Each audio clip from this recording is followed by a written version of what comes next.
কি রে, শরীর দেখাতে চাস? তো এখানে কি করছিস? গলিতে যা, অনেকে আছেন। ভার্সিটির পরিবেশ নষ্ট করিস না। অবশ্য তোদের মতো মেয়েরা এছাড়া আর কি ব্যাপারে। হঠাৎ এমন কথা শুনে পেছনে তাকালাম, দেখলাম শুভ্র ভাইয়া কথাটা বলছে। নিজের চোখকেও বিশ্বাস করাতে পারছিলাম না, তাই কান্না করে দিলাম। আমি শিশির, আর যে আমাকে এতগুলো কথা বললো সে শুভ্র ভাইয়া। উনি আমার খালাতো ভাই।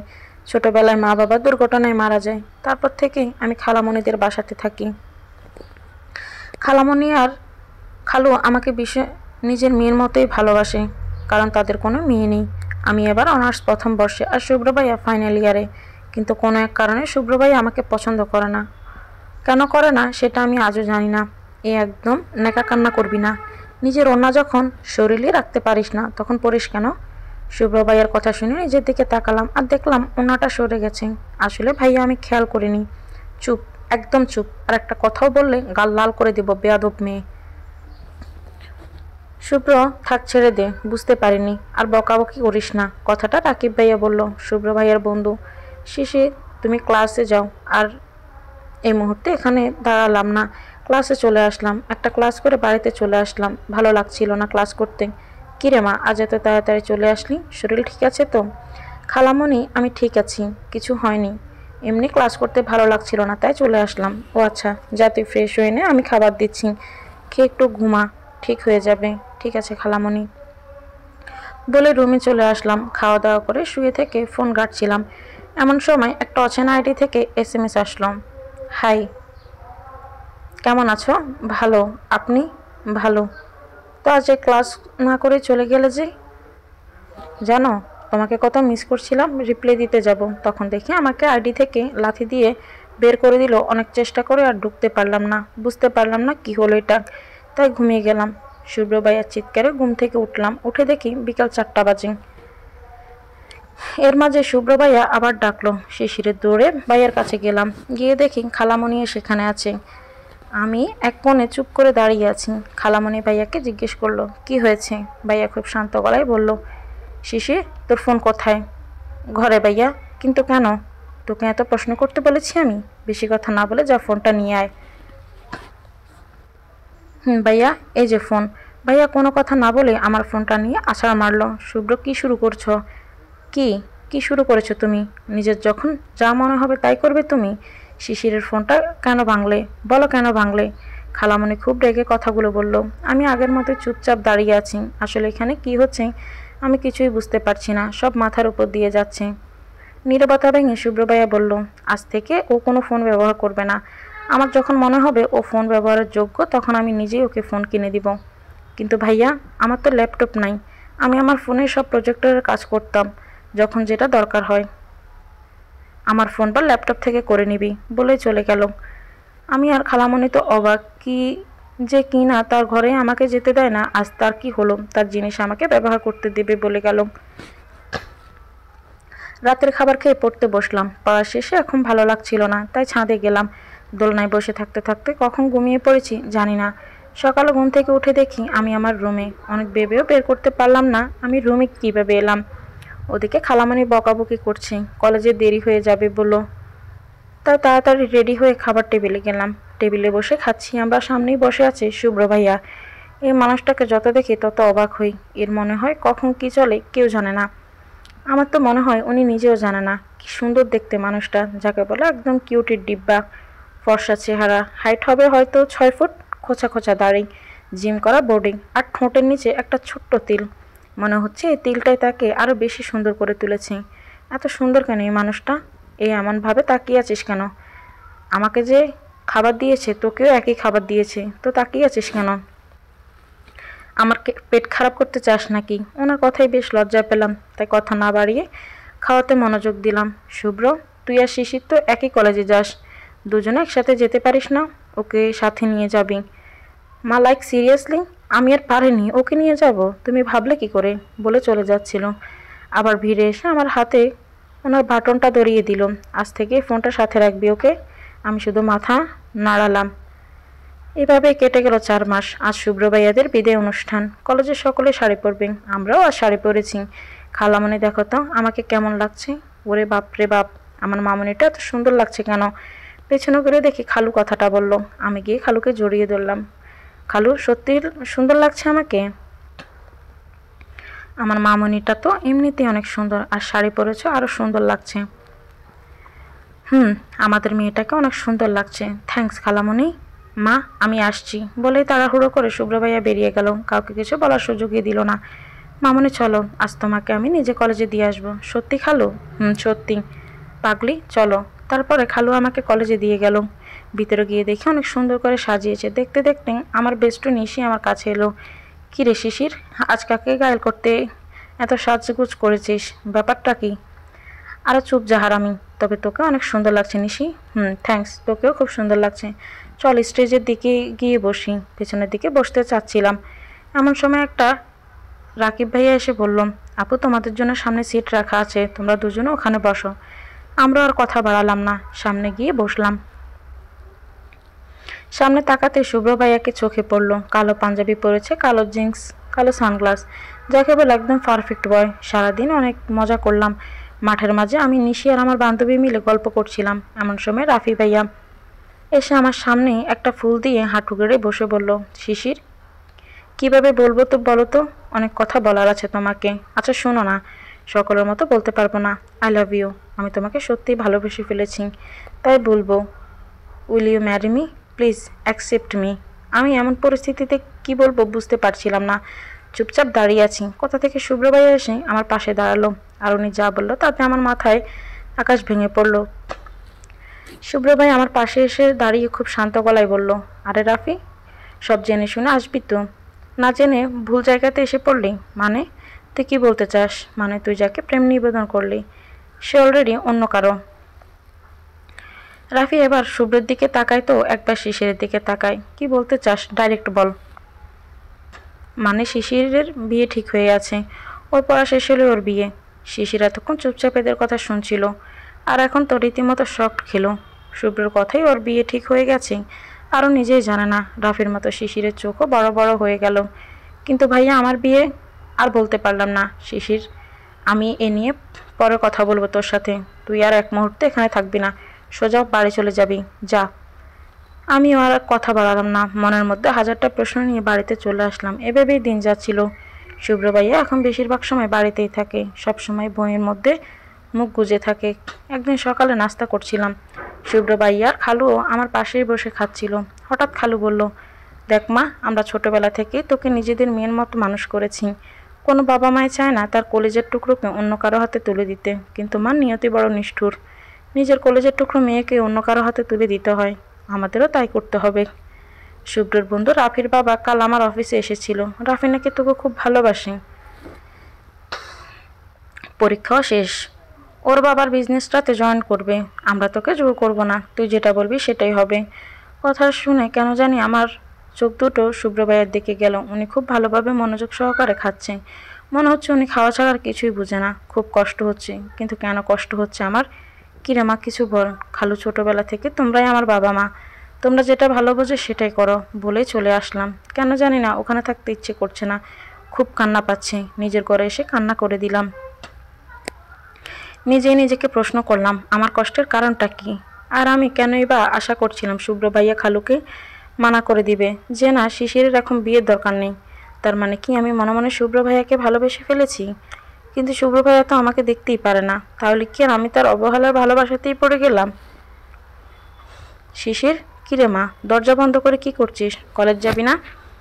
খালুমণি, আমি আজ কলেজ যাব না। তুমি যাও, আমাকে ডাকবা না, আমি একটু একা থাকতে চাই। দুপুরে খেতেও যাইনি।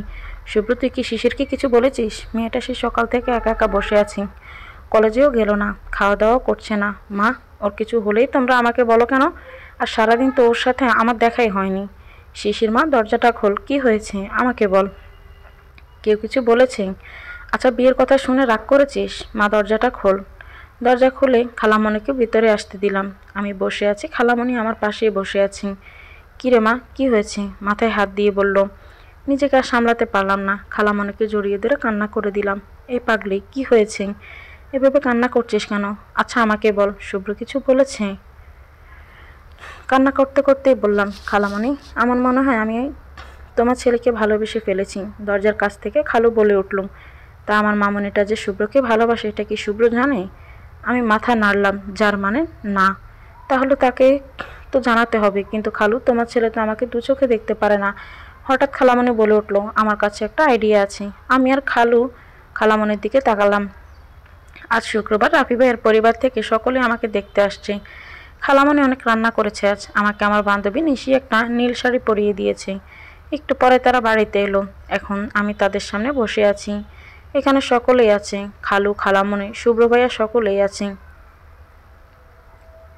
রাফি ভাইয়ের মা আমি বলল, তোমার নামটা কি? নসীন আহমেদ শিশির। রান্না বান্না করতে পারো? আমি কিছু বলতে যাব তার আগে শুভ্র ভাইয়া বলল, কেন আন্টি, ওকে দিয়ে কি শুধুই রান্না করাবেন নাকি? শুভ্র ভাইয়ের কথায় ওনারা চুপ মেরে গেল।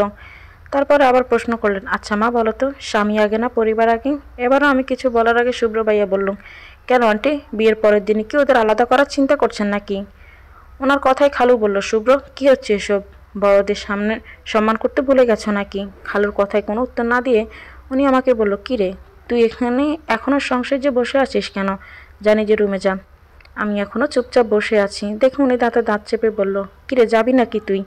নাকি কোলে করে রুমে দিয়ে আসতে হবে? তুই যাবি নাকি কোলে করে নিয়ে যাব? ওনার এমন কথায় দৌড়ে নিজের রুমে চলে আসলাম। কিরে শিশির, শুভ্র ভাই এমন করছে কেন বলতো? আমি কিভাবে বলবো উনি কেন এমন করছে? আমার মনে হয় আমি জানি। বুঝলি শিশির, কি জানিস বলে ফেল। আমার মনে হয় শুভ্র ভাইয়া তোর মাঝে সামথিং সামথিং। মানে মানে আমার মনে হয় শুভ্র ভালো তোকেই পছন্দ করে, তাই তোর বিয়েতে হতে দেবে না। সত্যি বলছি, তুই বিশ্বাস কর মাইজান, তোর কথা সত্যি হয়। আমি তোকে তেলাপাকা স্যুপ খাওয়াবো, টিকটিকির মালাই করে খাওয়াবো, ইঁদুরের ডিম খাওয়াবো। এসব কি বলছিস? মাথা ঠিক আছে তোর? এগুলো কেউ খায়? বলেই রুম থেকে চলে গেলাম। আমি মনে হয় ভুল জায়গাতে ভুল কথা বলে ফেলেছি। সে যাই হোক, তাতে আমার বাপের কি? পরের দিন জানতে পারলাম উনি নাকি ওদের বলেছে যা হবার আমার অনার্স কমপ্লিট হওয়ার পরই হবে। এখন যেন বাড়িতে কারো কোনো বিয়ের কথা না বলা হয় বলে চলে গেছেন। তাই রাফি ভাইও চলে গেছে। রাতে ডিনার করার সময় খালামণি বলল, রাফি বাড়িতে গিয়ে ফোন দিয়েছিল, ওরা শিশিরের পড়া শেষ না হওয়া পর্যন্ত অপেক্ষা করবেন। আর রাতের দিন রাফি শিশিরের সাথে টুকটাক কথা বলতে চাই। আমি বলে দিয়েছি কোনো সমস্যা নেই, কথা বলতে পারেন। আমি তো শিশিরের নাম্বারটাও দিয়েছি রাফিকে। ছেলেটাকে আমার খুব ভালো লেগেছে, তাই আমিও চাই আমার মেয়েটা ওর হাতে তুলে দিতে। শুভ্র ভাইয়া শুধু বলল, মা তুমি তো বিদ্যুতের গতিতে ছুটছ, এত তাড়া কিসের? নাকি এখন ওকে তোমাদের বোঝা মনে হচ্ছে? হতেই পারে, সারা জীবন তো আমাদের বাড়িতেই কাটিয়ে দিল। কথাটা শুনে খুব মন খারাপ হয়ে গেল। মাথা নিচু করে বসে আছি। তখনই ফোনটা বেজে উঠল। খুব বিরক্ত লাগছিল ফোনের দিকে তাকিয়ে। দেখি রাফি ভাইয়া ফোন দিয়েছে। কে ফোন দিয়েছে? রাফি ভাইয়া। ও আচ্ছা, যা রুমে গিয়ে কথা বল। আমিও রুমে চলে আসলাম। কেমন আছো বিন্দু শিশির? ভালো, বাট ভাইয়া আমার নাম শিশির। আমার কথায় উনি হাসলেন। তারপরে বললেন, জানি তোমার নাম নসীন আহমেদ শিশির, কিন্তু আমি তোমাকে ভালোবেসে বিন্দু শিশির ডাকতে চাই। মানা করো না। আর কথা বাড়ালাম না। টুকটাক কথা বলে ঘুমিয়ে গেলাম। এভাবে প্রায় রাফি ভাইয়া ফোন দিত। কথা বলার ইচ্ছে না থাকা সত্ত্বেও কথা বলতে হতো। একদিন রাতে শুয়ে থেকে রাফি ভাইয়ের সাথে কথা বলছিলাম। লোকটা একদম খারাপ না, মানুষকে খুব হাসাতে জানে। আমি তার কথায় হাসছিলাম। এমন সময় শুভ্র ভাইয়া আমার হাত থেকে ফোনটা কেড়ে নিয়ে ভেঙে ফেললেন। ওনাকে দেখে খুব ভয় পেয়ে গেলাম। ওনার চোখ দুটো আগুনের মতো হয়ে আছে, এমনভাবে চেয়ে আছে যেন এখনই আমাকে কাঁচা গিলে খাবে। আচ্ছা, আমাকে যদি রান্না করে না খাই তাহলে কি ওনার পেটে সমস্যা হবে? হলে আমার বাপের কি? কথাগুলো ভাবছিলাম আর এমন সময় শুভ্র ভাই আমার হাতে দেয়ালের সাথে চেপে ধরেন। বলে উঠলেন, আর কোনো দিন যদি কারোর সাথে ফোনে কথা বলতে দেখি তাহলে সেই দিনই হবে তোর শেষ দিন। খুব সাহস করে বললাম, কিন্তু ভাইয়া আমি তো আমার হবু স্বামীর সাথে কথা বলছিলাম। কথাটা শেষ করার আগে উনি আমার ঠোঁট দুটো দখল করে নিলেন, আর সব রাগ যেন আমার ঠোঁটের উপরে ছেড়ে দিচ্ছে। উনি হঠাৎ এমন করবে কখনো ভাবতে পারেনি। কান্না করে দিলাম। কিছু সময় পর উনি আমাকে ছেড়ে দিয়ে চলে গেল। আর যাওয়ার আগে বলে গেল, শুভ্র শিশিরের গল্পের পাতায় থাকবে, অন্য কেউ না। কথাটা যেন মাথায় থাকে বলেই চলে গেল। আর আমি সেখানেই বসে পড়লাম। কখনোই ভাবতে পারিনি শুভ্র ভাই এমন করবে। খুব কষ্ট হচ্ছিল। কান্না করতে করতে কখন ওখানেই ঘুমিয়ে গেছি মনে নেই। সকালে কিছুই খাইনি। আজ থেকে শুভ্র ভাইয়ের পরীক্ষা শুরু। উনি সকালে নাস্তা করে পড়তে বসেছে। আমি চুপটি করে ঘরের মাঝে বসে আছি। কিছুই ভালো লাগছে না। মাথার মধ্যে কিছু প্রশ্ন ঘুরছে। উনি কি আমাকে ভালোবাসে, নাকি ওনার বাড়িতে থাকি বলে ওনার সম্পত্তি পাবে? খালামণি রান্না করছে, আমি টিভি দেখছি। শুভ্র ভাইও পরীক্ষা দিয়ে বাড়ি চলে এসেছে, মনে হয় শুয়ে আছে। খালামণির কাছে শুনলাম ওনার পরীক্ষা খুব ভালো হয়েছে। এভাবে দেখতে দেখতে ওনার পরীক্ষা শেষ হয়ে গেল। এর মাঝে রাফি ভাইয়া মাঝে মাঝে আমাদের বাড়িতে আসতেন। আমাকে খালু ফোন কিনে দিতে চেয়েছিল, আমি নিইনি। আর শুভ্র ভাইয়ের রেজাল্ট দিবে, কিন্তু ওনার মাঝে বিন্দুমাত্র চিন্তা নেই, খুব নর্মালে চলাফেরা করছে। খালামণি তো টেনশনে শেষ। মা এমন করছো যে আমি প্রতি বছর ফেল যাই, এবারে যাব। আজব, একটু শান্ত হও না। হঠাৎ রাফি ভাইয়া আসলো হাতে মিষ্টি নিয়ে। রাফি ভাইয়া ফার্স্ট ক্লাস পেয়েছি, সেটা শুনে তো খালামণি আরও চিন্তায় পড়ে গেল। একটু পরে ভাইয়ারও রেজাল্ট জানা গেল, ভাইয়াও খুব ভালো রেজাল্ট করেছি, উনিও ফার্স্ট ক্লাস পেয়েছি। এই খুশিতে খালামণি আজ রাতে বাড়িতে একটা ছোট্টখাট্ট পার্টির আয়োজন করে, সেখানে আমাদের কাছে কিছু কিছু আত্মীয় স্বজন আর শুভ্র ভাইয়ার ক্লাসমেটরা সকলেই। সন্ধ্যার সময় আমি রেডি হচ্ছিলাম, এমন সময় দরজার কাছ থেকে কেউ বলে উঠল, সংসেজে কাকে দেখাবি আর কোথায় যাবি? আর হ্যাঁ, আজকের পার্টিতে যেন তোকে না দেখি। কোথা থেকে খালামণি এসে এ কথার জন্য বকাবকি করছে। মা, আমি কোনো কথা শুনতে চাই না, এই পার্টি তো থাকবে না ব্যাস। খালামণি কিছু বলার আগে আমি বললাম, ভাইয়া চিন্তা করবেন না, আমি যাব না। খালামণি প্লিজ কথা বাড়িও না, ভালো লাগছে না, খুব অপমানিত লাগছে। আজ আমার মা বাবা বেঁচে থাকলে হয়তো শুভ্র ভাইয়া আমার সাথে এমন করতে পারতো না। ওদিকে পার্টি শুরু হয়ে গেছে, আমি ঘরে শুয়ে আছি, একটুও ভালো লাগছে না। এমন সময় খালু আর খালামণি আসলো আমার রুমে। খালু আমার মাথায় হাত রেখতেই তাকে জড়িয়ে ধরে কান্না করে দিলাম। আচ্ছা তোমরাই বলো তো, আমি কি এতই আমি খুব খারাপ যে আমাকে একটু ভালোবাসা যায় না? খালামণি, তুমি তো সেদিন বললে তোমার কাছে একটা প্ল্যান আছে, আমি যদি ভাইয়ার সামনে অন্য কারোর সাথে মিশি কথা বলি তাহলে ভাইয়াও তার মনের কথা আমাকে বলে দিবে, কিন্তু দেখো উনি আমাকে দেখতেই পারে না। শিশির, আমরা একটা সিদ্ধান্ত নিয়েছি, আশা করি তুই আমাদের সিদ্ধান্তে মত দিবি। আমি খালু খালামণির দিকে তাকালাম। আমরা চাই সামনের সপ্তাহে তোর আর রাফির বিয়ে দিতে। আমরা চাই না শুভ্র তোকে নিয়ে আর একটা কথাও বলুক বলে আমাকে পার্টিতে নিয়ে গেল। রাফি ভাইয়ের পাশে দাঁড় করিয়ে খালু বলল, তোমাদের সকলের জন্য একটা সুখবর আছে। আমরা আর রাফির বাবা মা মিলে ঠিক করেছি সামনের সপ্তাহে শুক্রবার রাফি আর শিশিরের বিয়ে। তোমাদের সকলের দাওয়াত রইল। কথাটা শুনে সকলে একসাথে হাততালি দিতে লাগলো। আমি আর চোখে শুভ্র ভাইয়ের দিকে তাকালাম। উনি এক কোণে একা দাঁড়িয়ে আছে। আজ আমার গায়ে হলুদ আর কাল বিয়ে, সকালেই এসেছে। সকলের মুখে হাসি আছে, শুধু আমার মুখে নেই। আমি যে শুভ্র ভাইয়াকে বড্ড ভালোবেসে ফেলেছি, পারবো না ওই মানুষটাকে ছাড়া থাকতে, কিন্তু মানুষটা একটুও ভালোবাসে না আমাকে। ওইদিকে শুভ্র ভাইয়া সব কাজ করছে, এমন সময় রাকিব ভাইয়া এসে ওনার কাঁধে হাত রাখলেন। ও তুই কখন এলি? এই তো মাত্র। তো কেমন আছিস? কেমন আছি মানে, আমি তো ভালোই আছি, দেখ বিন্দাস বিয়ের কাজ করছি। রাকিব ভাই আর কিছু না বলে শুভ্র ভাইয়াকে নিয়ে তার রুমে চলে গেল। রাকিব ভাইয়া বলল, কেন করছিস এমন? তুই তুই কি বুঝতে পারছিস না তুই জীবনে কি হারাতে বসেছিস? শুধুমাত্র তোর ভুলের জন্য আজ তোর ভালোবাসা অন্য কারো হচ্ছে, বুঝতে পারছিস তুই? চুপ করে থাকিস না শুভ্র, তুই নিজেও জানিস শিশির তো কতটা ভালোবাসে, আর আমি নিজেও জানি তুই তোর থেকে বেশি শিশিরকে ভালোবাসিস, তাহলে কেন এমন পাগলামি করছিস? এবার আর শুভ্র ভাইয়া রাকিব ভাইয়াকে জড়িয়ে ধরে কান্না করে দিল। কান্না করতে করতে বলল, বিশ্বাস কর রাকিব, আমি ওকে ছাড়া থাকতে পারবো না। আমি যে ওকে খুব ভালোবাসি, আমি জানি ওর সাথে খারাপ ব্যবহার করি, কিন্তু বিলিভ মি, আমি ওকে নিজের চেয়েও বেশি ভালোবাসি। আমি যে অন্য সকলের মতো নিজের ভালোবাসা প্রকাশ করতে পারি না। আমি আজ বড্ড অসহায় রে, নিজেকে আজ খুব ছোট মনে হচ্ছে। আমি আর নিতে পারছি না রাকিব, বিলিভ মি, আমার দম বন্ধ হয়ে আসছে, নিঃশ্বাস নিতে কষ্ট হচ্ছে, মনে হচ্ছে আমার প্রাণ ভোমরাটা কেউ কেড়ে নিয়ে যাচ্ছে। দেখ পাগলামি করিস না, ছেলেদের কান্না করতে নেই জানিস না, আর তুই তো স্ট্রং, তোকে তো আমি কখনো ভেঙে পড়তে দেখিনি, তাহলে আজ এমন করছিস কেন? আমার কথা শোন, তুই এখন গিয়ে শিশিরকে সব বলে দে যে তুই ওকে ভালোবাসিস। আমি পারবো না রে ওকে আটকে রাখতে। ঠিক আছে, আমি শিশিরকে সব বলছি। উঠে আসতে নিলে শুভ্রা হাত ধরে আবার বসিয়ে দিল। কি হলো, হাতটা ছাড়। না রে, হতে দে বিয়ে। আমি জানি আমি ওকে খুশি রাখতে পারবো না, কারণ আমি রাগের কারণে আমি আমার ভালোবাসা প্রকাশ করতে পারিনি। আমি জানি আমার এই রাগের কারণে আমার সাথে বিয়ে হলে ও সুখী হবে না। আমি যে আমার রাগটাকে কন্ট্রোল করতে পারি না, হোক না ও রাফির রাজ্যের রানী। আমি জানি রাফি ওকে খুব ভালোবাসবে। চল, এবার বাইরে অনেক কাজ আছে, বলে চোখ মুছে বাইরে বেরিয়ে গেলেন। রাকিব ভাইয়াকে কিছু বলার সুযোগ দিল না। আজ আমার বিয়ে, চারিদিকে ফুলের ছড়াছড়ি, ছোট্ট বাচ্চারা দৌড়াদৌড়ি করছে। আমাকে একটু আগে পার্লারের মেয়েগুলো সাজিয়ে দিয়ে গেছে। হঠাৎ একজন চিৎকার করে বলে উঠল, বর এসেছে, বর এসেছে। কথাটা যেন আমার বুকে তীরের মতো লাগলো। এই জায়গাটাতে তো আমি আমার শুভ্র ভাইয়াকে চেয়েছিলাম, যাকে আমি আমার সবটা দিয়ে ভালোবাসতে চেয়েছিলাম। নিজের অজান্তে চোখ দিয়ে পানি পড়ল। বিয়ের লোকজনের খাওয়া দাওয়া শেষ। শিশির রাকিব ভাইয়া ফোন দিয়েছে, তোর সাথে 2 মিনিট কথা বলতে চাই। এই নে কথা বল। রাকিব ভাইয়া বলল, হ্যালো শিশির। ভাইয়া বলেন। দেখো, আমি জানি তুমি শুভ্রকে ভালোবাসো, তাহলে রাফিকে কেন বিয়ে করছো? ভাইয়া, এক হাতে তালি বাজে না, আর একতরফা ভালোবাসা হয় না। আমি ওনাকে ভালোবাসি, কিন্তু উনি আমাকে একটুও ভালোবাসেন না বলে কান্না করে দিলাম। কে বলেছে তোমাকে ভালোবাসে না? ওর দিকে একবার তাকিয়ে দেখো, ঠিক বুঝতে পারবে পাগলটা তোমাকে নিজের চাইতেও বেশি ভালোবাসে। শুধু প্রকাশ করতে পারে না জানো। একটু আগেও ও কান্না করছিল, কারণ ও তোমাকে চিরদিনের জন্য হারিয়ে ফেলছে। কিন্তু ও তাও কিছু বলছে না, কারণ ও চায় তুমি সুখে থাকো।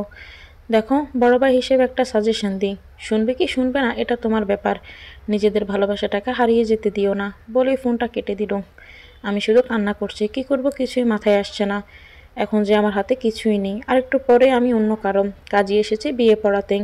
আমাকে বারবার বলছে, বলো মা কবুল। আমি কিছুতেই বলতে পারছি না, সব কথা যেন গলাতে বেঁধে আছি।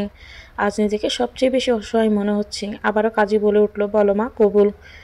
এবার আমি খুব জোরে বলে উঠলাম, এ বিয়ে আমি করতে পারবো না। সকলে যেন আমার কথায় চমকে উঠল। খালু আমার কাছে এসে বলল, কি বলছিস তুই এসব? মাথা ঠিক আছে তোর? আমি খালুর দিকে একবার তাকিয়ে শুভ্র ভাইয়ের দিকে হাঁটা ধরলাম। সকলে অবাক চোখে আমাকে দেখছে। শুভ্র ভাইয়ের কাছে গিয়ে নিজের সর্বশক্তি দিয়ে তাকে খুব জোরে একটা থাপ্পড় মারলাম। সকলে যেন এবার আরও অবাক হলো। এবার সকলের সামনে শুভ্র ভাইয়াকে জড়িয়ে ধরে কান্না করতে করতে বললাম, এতই যখন ভালোবাসো, তাহলে অন্য কারো হাতে তুলে দিচ্ছিলে কেন? আমি কি খুব পচা যে আমাকে এই বুকটাতে আগলে রাখতে পারতে না? শুভ্র ভাইয়াও কিছু বুঝতে পারছে না। হঠাৎ এমন হওয়ায় উনি কিছু বলতে পারছে না। আমি আবারও বলতে শুরু করলাম, ভাইয়া তুমি আমাকে ছাড়া থাকতে পারলেও আমি থাকতে পারবো না। ধীরে ধীরে শেষ হয়ে যাব। তার থেকে তুমি নিজেই আমাকে শেষ করে দাও। এখানে এসব কি হচ্ছে? আমরা কি এখানে সিনেমা দেখতে এসেছি? রাফি ভাইয়া কিছু না বলে আমাদের কাছে এসে শুভ্র ভাইয়াকে বলল, শুভ্র তুই কি শিশিরকে ভালোবাসিস? শুভ্র ভাইয়া কিছুই বলে না, শুধু মাথাটা নিচু করে রইল। বাসে করে বসে আছি আমি। এই রাতটা নিয়ে নাকি অনেকের স্বপ্ন আছে, আমারও আছে। জানি না পূরণ হবে কি না। একটু পরে দরজা খোলার শব্দে ওর দিকে তাকালাম। কেন জানি না খুব ভয় লাগছে। এমন কেন করলি শিশির? গম্ভীর গলায় কথাটা বলল শুভ্র ভাইয়া। হ্যাঁ, আমার শুভ্র ভাইয়ের সাথেই বিয়ে হয়েছে। রাফি ভাইয়া যখন প্রশ্ন করলো শুভ্র ভাইয়াকে, ভাইয়া কোনো কথাই বলেনি। তখন রাফি ভাইয়া বলল, তার মানে শিশির যা বলল সব সত্যি। তারপরে এক প্রকার জোর করে রাফি ভাইয়া আমার আর শুভ্র ভাইয়ের বিয়েটা দিয়েছে। কারণ রাফি ভাইয়ার বাবা অনেক ঝামেলা করছিল। তখন রাফি ভাইয়া খুব সুন্দরভাবে তার বাবাকে বলল, বাবা জোর করে হয়তো আমি শিশিরকে বিয়ে করতে পারবো, কিন্তু বিয়ের পরে কি আমি সুখে থাকতে পারবো, নাকি শিশির সুখে থাকবে বলো? আর না শুভ্র ভালো থাকবে, কারণ ওরা দুজন দুজনকে ভালোবাসে। আর আমার ভালোবাসাটা একতরফা। একতরফা ভালোবাসা দিয়ে আমি 3টা জীবন নষ্ট করতে পারবো না বাবা। তারপরে আর তার বাবা কিছু বলেনি। রাফি ভাইয়া নিজে দাঁড়িয়ে থেকে আমাদের বিয়ে দিয়েছে। অবাক চোখে তাকিয়ে ভাইয়াকে বললাম, আমি কি করেছি ভাইয়া? কি করেছিস তুই জানিস না? কেন আমার জীবনটাকে নষ্ট করলি? আমি তো তোকে দেখতেই পারি না। সারাটা জীবন আমি কিভাবে তোর সাথে থাকবো? বল কিভাবে থাকবো? আর আমি তোকে ভালোবাসি, এত বড় মিথ্যে কথাটা কেন বললি? আমি কোনো কথা না বলে তাকে জড়িয়ে ধরলাম। তার বুকে মাথা রেখে বললাম, অনেক হয়েছে, আর নাটক করতে হবে না। আমি জানি আপনি আমাকে ভালোবাসেন, আর আমি এটাও জানি আমি আপনাকে যতটা ভালোবাসি তার থেকে বেশি আপনি আমাকে ভালোবাসেন। একটু আগে তো কান্নাও করলেন, এখনই ভুলে গেলেন? শুভ্র ভাইয়া খুব অবাক হয়ে বললেন, মানে কে বলেছে তোকে আমি তোর জন্য কান্না করেছি? রাকিব ভাইয়া আমাকে সব বলেছি। আর হ্যাঁ, তোমার ভালোবাসতে হবে না, আমার ভালোবাসা দিয়ে আমার জীবন ভরিয়ে দেব। আর তোমার রাগটাকেও ভালোবাসায় রূপ দান করব, দেখে নেব। এবার কথা না বাড়িয়ে একটু জড়িয়ে ধরো না ভাইয়া প্লিজ। ভাইয়ার কথা না বাড়িয়ে আমাকে খুব শক্ত করে নিজের বুকের সাথে মিশিয়ে নিল আর বলল, পারবেই না সারা জীবন আমার রাগটাকে ভালোবেসে আমার পাশে থাকতে? পারবো। আচ্ছা ভাইয়া, একটা আবদার করবো, রাখবে প্লিজ? বল। একটাবার বলো না তোকে ভালোবাসি শিশির, প্লিজ একবার বলো। খুব ভালোবাসি তোকে শিশির, খুবই ভালোবাসি। তাই তো তোকে কারোর সাথে সইতে পারি না। তোকে কারোর সাথে কথা বলতে দেখলেই মাথায় রক্ত উঠে যেত। খুব রাগ হতো তোর উপর যখন অন্য ছেলেদের সাথে কথা বলতি, ফেসবুকে কারোর সাথে কথা বলতি, খুব রাগ হতো। তাই তো তোর আইডিটা নষ্ট করে দিয়েছি। তার মানে সেদিন তুমি আমার আইডি নষ্ট করেছো? আর কিছুই বলতে পারলাম না। ভাই আমার ঠোঁটে নিজের ঠোঁটটা বসিয়ে দিল, তারপর বিছানায় শুয়ে দিল। সকালে ঘুম থেকে উঠে নিজেকে শুভ্র ভাইয়ার বাহুডোরে আবিষ্কার করলাম। ঘুমন্ত অবস্থায় ওনাকে আরও অনেক বেশি সুন্দর লাগছিল। নিজেকে সামলে রাখতে পারলাম না, আর ঠোঁটের নিচে তিলটা একটা চুমু দিলাম। তখনই শুভ্র ভাইয়া বলে উঠল, শিশির বউ আমার সারা রাত ঘুমোতে পারেনি, এখন একটু ঘুমোতে দে, বলে জড়িয়ে ধরলেন। ওনার কথায় খুব লজ্জায় পেলাম। তার মানে উনি জেগেছিলেন। নিজের উপর নিজেরই খুব রাগ হচ্ছে এখন। এত চিন্তা করতে হবে না, আমি তোরই স্বামী, যত ইচ্ছে আদর করতে পারিস। এবার চুপ থাক আর ঘুমোতে দে। একটু পরে উঠে ফ্রেশ হয়ে রান্না করে গেলাম। গিয়ে দেখি খালামণি রান্না করছেন। আমি খালামণিকে পেছন থেকে জড়িয়ে ধরলাম। কিরে, ঘুম ভাঙলো? কি রান্না করো? অনেক কিছু। শুভ্র কি করে? উঠে নেই এখনো? না, তোমার ছেলে নাক ডেকে ঘুমোচ্ছে। যা, এই চাটা তোর বরকে দিয়ে আয়। খালামণি, আগে আমাকে কিছু খেতে দাও, ক্ষুধা লেগেছে। ওই খালামণি, কি রে মা, বল। না, খালামণিটাই বেস্ট ছিল। ভালো। আমি যে তোমাকে মা বলে ডাকবি? আমি তো তোর কেউ না। আপন হলে ঠিকই মা বলে ডাকতি। এই তো এবার ড্রামা শুরু করে দিলে তো। আচ্ছা যাও, মা বলেই ডাকবো। এবার খেতে দাও না গো মা। আগে শুভ্রকে চাটা দিয়ে আয়, তারপরে সকলে একসাথে খাবো। এ ভাইয়া উঠো, এই উঠো বলতে একটা বিছানা নিয়ে জড়িয়ে ধরে ঘাড়ে মুখে গুঁজে দিল। এটা কি হলো? আমার খুব ক্ষুধা লেগেছে। আমি আছি তো বলে শুনটুটু দখল করে নিল। আমিও তার ডাকে সাড়া দিলাম। একটু পরে, কি রে, সারা রাতেও লজ্জা ভাঙাতে পারলাম না? এই তোমার মুখে কিছুই আটকায় না? ছাড়ো, দরজা খোলা, যে কেউ চলে আসবে। শুভ্র ভাই আরও জোরাজোরি করে নিজের সাথে জড়িয়ে নিল। তাতে আমার কি? আমার বউকে আমি জড়িয়ে ধরেছি, বুঝলি? আচ্ছা শুভ্র ভাইয়া, তুমি আমাকে একটু দেখতে পারো না, তাহলে কখনো তো ভালোবাসলে? হ্যাঁ, এটা সত্যি, প্রথম প্রথম তোকে আমি দেখতে পারতাম না, কিন্তু ধীরে ধীরে খারাপ লাগাটা ভালোবাসায় পরিণত হয়েছে। আর এটা বুঝতে পারলাম যখন তুই ক্লাস 9-এ পড়িস। মনে আছে তোর? তোর খুব জ্বর হয়েছিল, বাবা মা নানু বাড়ি ছিল, বাড়িতে তুই আর আমি ছিলাম। তখন তুই জ্বরে কান্না করেছিলি, বিশ্বাস কর, নিজেকে তখন পাগল পাগল লাগছিল। কি করবো, অত রাতে কিছুই মাথায় আসছিল না। অনেক রাত পর্যন্ত তোর মাথায় জলপট্টি দিলাম, তাতেও কিছু হচ্ছিল না। তুই শীতে কাঁপছিলি। তখন হঠাৎ বিছানায় শুয়ে তোকে বুকে জড়িয়ে ধরে ঘুমিয়েছিলাম। সকালে তুই ওঠার আগেই আমি উঠে পড়ি, যেন তুই কিছু বুঝতে না পারিস। তারপরে বুঝতে পারলাম I am in love with you. তারপর থেকে তোকে চোখে চোখে রাখতাম। তোর ধারের কাছে কেউ আসতে দিতাম না। এতই যখন ভালোবাসা, তাহলে এত কষ্ট দিতে কেন? সত্যি বলতে আমি নিজেও জানি না কেন এমন করতাম। আচ্ছা বাদ দে, আর করবো না। এখন শুধু ভালোবাসবো আর আদর করব। সকালে নাস্তা করে সকলে কাজে লেগে পড়লো, কারণ আজকে আমাদের বৌভাত। এভাবেই কেটে গেল অনেকগুলো দিন। এখন শুভ্র ভাইয়া খুব বিজি, তার কাজ মনে আমার সতীনকে নিয়ে। তবে এত চাপের মাঝে কখনো আমার খেয়াল রাখতে ভোলেনি। আমাদের বিয়ের প্রায় 2 বছর হলো। কদিন হলো শরীরটা ভালো লাগছে না, তাই আজ বাড়িতে কাউকে না জানিয়ে ডাক্তারের কাছে গেলাম। আজ জানতে পারলাম আমার শুভ্র বাবা হতে চলেছে। কি খুশি লাগছে বলতে পারবো না। রাতে শুভ্র বাড়িতে ফিরতে অনেকটা রাত করলো। এসে শিশিরকে জড়িয়ে ধরে বিছানায় নিয়ে শুয়ে পড়লো। এ কি করছো? মাত্র এলে, যাও ফ্রেশ হয়ে নাও। একটু পরে। খুব ক্লান্ত লাগছে, আগে ক্লান্তিটা দূর করতে দাও। এ সময় ফাজলামো ছাড়ো আর ফ্রেশ হয়ে এসো। আমি খাবার দিচ্ছি। রাতে শুয়ে আছি শুভ্রের বুকে। এই স্থানটা যেন খুব নিরাপদ। এখানে কোনো ভয় নেই, চিন্তা নেই, আর আমি থাকতে পারি সারা জীবন। এই একটা কথা বলতাম। বলো। আমার বউ একটা কোনো, হাজারটা বলো। আমি হালকা উঠেই শুভ্রের কানে কানে বললাম, আমি মা, তুমি বাবা হতে চলেছ। কথাটা শুনে শুভ্র লাফ দিয়ে সোফা থেকে উঠে বসে পড়ল। কিছু সময় আমার দিকে চেয়ে বলল, সত্যি? হুম। খুশিতে উনি পাগলের মতো লাফালাফি করছিল। সামিয়া সোনা, আমি কিন্তু এবার মারবো তোমাকে। এত ফাজিল হয়েছে কেন, হ্যাঁ? ও দিদান, আমাকে বাঁচাও, তোমার ছেলের বউ আমাকে শেষ করে দিবে। ওই শিশির, একদমই এদিকে আসবি না, বলে দিলাম। আমার দিদিভাই খুব ভালো, ও একটু দুষ্ট না, তাই ওকে মারা কথাটা ভুলে যা। তখনই শুভ্র হাজির হলো। বাবাকে দেখে মেয়ে দৌড়ে বাবার কোলে উঠল। সামিয়া মা, আমার কি হয়েছে? মামনি বকছে কেন? দেখো না বাবাই, আমি কিছুই করিনি, শুধু বলেছি আজ স্কুলে যাব না। আর মামনি আমাকে বকছে, আজ আমরা ঘুরতে যাব। ও এ ব্যাপার, ওকে আজ আমরা ঘুরতে যাব, যাও তুমি রেডি হয়ে নাও, তোমাদের যা মন চায় তাই করো, আমি কিছুই বলবো না। আর আমার কথা কি কেউ শোনো তোমরা? বলে রুমে চলে আসলাম। শুভ্র পিছু পিছু এসে আমাকে জড়িয়ে ধরে বলল, পাগলি এত রাগ করো কেন, সামিয়া তো ছোট, বলে আদর করতে লাগলো। তখন সামিয়া এসে হাজির। বাবাই তুমি খুব পচা, শুধু মামুনিকে আদর করো, আমাকে একটুও করো না, বলেই মুখ ফুলিয়ে বসে পড়ল।